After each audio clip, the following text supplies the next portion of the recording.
হত্যা, চাঁদাবাজি ও ছিনতাইয়ে জড়িতদের ছাড় দেয়া হবে না বলে হুঁশিয়ারি দিয়েছেন ডিবি প্রধানের ডিএমপির অতিরিক্ত কমিশনার রেজাউল করিম মল্লিক। স্থিতিশীল ও স্বস্তিদায়ক আইন শৃঙ্খলা পরিস্থিতি উপহার দিতে পুলিশ কাজ করছে বলেও জানান তিনি। ডিএমপি মিডিয়া সেন্টারে এক সংবাদ সম্মেলনে গেল ২৪ ঘণ্টায় রাজধানীতে ২৭ অপরাধীকে গ্রেপ্তার করার কথাও জানান তিনি। এস.ইউ. সেলিমের প্রতিবেদন। ছিনতাইকারী, চিহ্নিত চাঁদাবাজ, অবৈধ অস্ত্র ও মাদকদ্রব্য উদ্ধারসহ সার্বিক আইনশৃঙ্খলা পরিস্থিতি জানাতে ডিএমপি মিডিয়া সেন্টারে সংবাদ সম্মেলন করে ঢাকা মহানগর গোয়েন্দা পুলিশ। ছাত্র জনতার ঐতিহাসিক আন্দোলনের মাধ্যমে আমরা এক নতুন বাংলাদেশ পেয়েছি।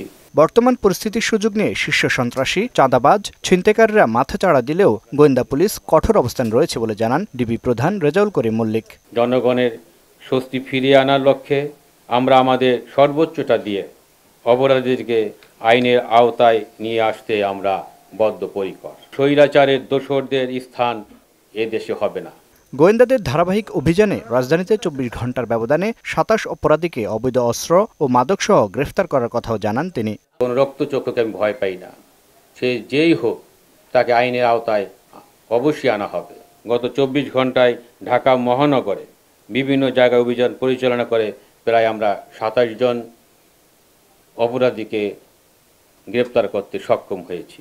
শীর্ষ সন্ত্রাসী পিচ্চি হান্নান, ইমন ও চঞ্চল সহ সব অপরাধীদের আইনের আওতায় আনতে থানা পুলিশের পাশাপাশি গোয়েন্দা বিভাগ কাজ করছে বলেও জানান ডিএমপির অতিরিক্ত কমিশনার। সমস্ত সন্ত্রাসীদেরই আমাদের আইনের আওতায় আমরা নিয়ে আসবো। এস.ইউ. সেলিম, মোহনা সংবাদ, ঢাকা।